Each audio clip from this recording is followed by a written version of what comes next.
Bonjour à tous, alors aujourd'hui nous allons étudier la partie viennoise. La partie viennoise débute par E4, E5 et contrairement au coup habituel qui est cavalier F3, on joue cavalier C3. C'est quoi le but de cavalier C3? C'est de retarder la sortie du cavalier en F3 pour pouvoir pousser le pion F4, ce pion-là. Là, il y a deux grandes variantes. Il y a cavalier F6 et il y a cavalier C6.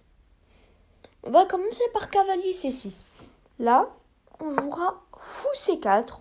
On développe notre fou sur une case active, c'est normal. Là, vu que c'est une position symétrique, les noirs peuvent jouer la symétrie. Eh bien, on va jouer dame G4 pour empêcher de continuer la symétrie et attaquer le pion en G7. Dame F6 pour aller défendre le pion G7 et attaquer le pion F2. Là, on va jouer cavalier D5 pour attaquer la dame. Si la dame prend, on peut simplement jouer roi D1 et sur dame F1, il n'y a pas mat car on peut récupérer du fou. Et là, on attaque le pion G7 et le pion C7 où on gagnera du matériel.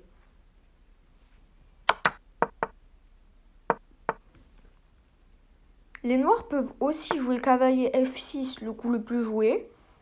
On joue D3 pour défendre le pion attaqué.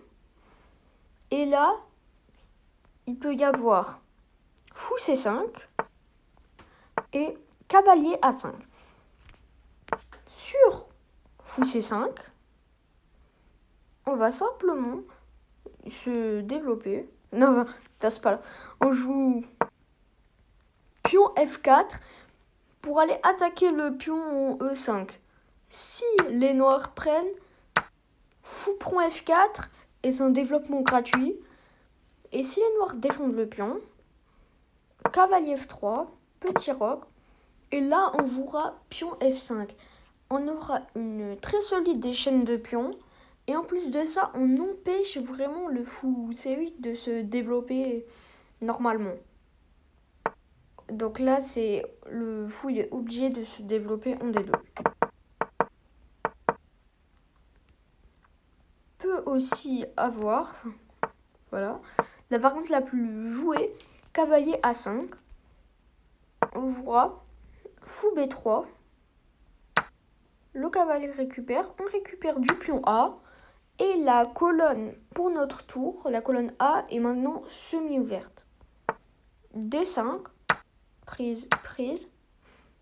Cavalier F3. F6. Et on va mettre notre roi en sécurité et attaquer à l'aile roi. En fait, cavalier C6 mène généralement à des positions plutôt nulles. C'est pour ça que maintenant on va voir cavalier F6. Là, on va jouer F4. Maintenant, c'est le gambit de Vienne. On appelle comme ça cette variante. Les noirs peuvent prendre le pion. Et ils peuvent aussi jouer D5. Sur la prise, on va jouer E5. On prend de l'espace. Et le cavalier F6 est obligé d'aller en G8. Il est obligé d'y aller. Car toutes les cases sont contrôlées. Là, on récupère avec le cavalier. En H5 et en G4, et ben on récupère simplement avec la dame.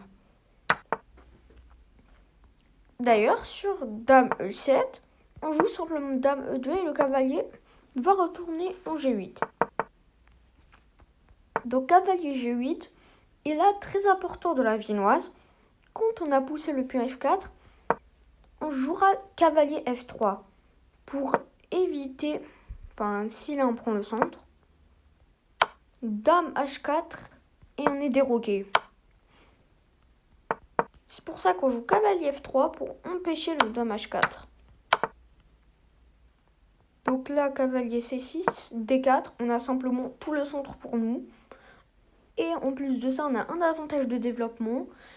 Et si les noirs ne font rien, on pourra même récupérer le pion F4. On n'aura pas de pion en moins. Un avantage de développement, d'espace et tout le centre. C'est pour ça que là, la variante critique, c'est D5. Qui est le coup le plus joué. Là, on récupère pas le pion D5 car le pion il est défendu. Enfin, par le cavalier, pas par la dame. C'est pour ça que là, on récupère le pion E5. Les noirs récupèrent le cavalier en E4. Et là, on joue dame F3. Il y a 3 variantes. Cavalier prend C3. F5, qui est une variante rare. Et aussi cavalier C6. Sur cavalier prend C3, ça mènera généralement à des positions nulles. On récupère du pion D pour pouvoir avoir un développement plus simple des pièces. Et ensuite, continuer de manière classique pour ensuite roquer. D'ailleurs là, on pourra dans cette position attaquer le pion H7 car le cavalier F6 qui le défend n'est plus là et que le fou et la dame attaquent le pion. Donc si les noirs ne font rien, il y aura mat. Et ensuite on continue en roquant. Sur cavalier C6, on joue fou B5 pour clouer ce cavalier. Cavalier prend C3, D prend C3. Et là, il y aura ce dame H5 échec. Là, on peut jouer pion G3, dame 4 qui force l'échange des dames, qui n'est pas mauvais d'ailleurs. Et voilà. Il y a aussi une variante plus rare, F5.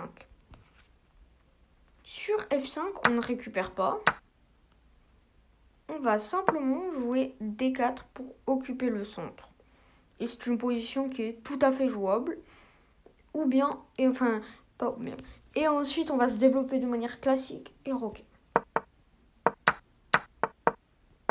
Et c'est à peu près tout sur la partie viennoise, qui est une ouverture peu théorique et qui sera facile à jouer. Les plans sont simples. Et en plus de ça, les noirs sont généralement habitués à jouer contre du cavalier F3, ou peut-être F4 le combi roi, mais cavalier C3 c'est rare. C'est pour ça que ça va être plus simple à jouer car votre adversaire ne sera sûrement pas préparé théoriquement. Et qu'en plus de ça, les idées sont faciles à comprendre. Donc, conclusion, moi je vous conseille vraiment de jouer cette ouverture si vous voulez pas étudier trop de théorie. Et en plus de ça, dans cette ouverture, on évite les défenses Petrov, les filets d'or, le gombi-laiton. Donc c'est pour ça que vraiment jouer la partie viennoise, c'est une bonne option. Bon, je ne vais pas tourner au jour du pot. N'hésitez pas à m'écrire en commentaire quelles ouvertures voulez-vous qu'on étudie. Si cette vidéo vous a plu, n'hésitez pas à liker et à vous abonner. Je vous remercie d'avoir visionné cette vidéo jusqu'au bout et au revoir.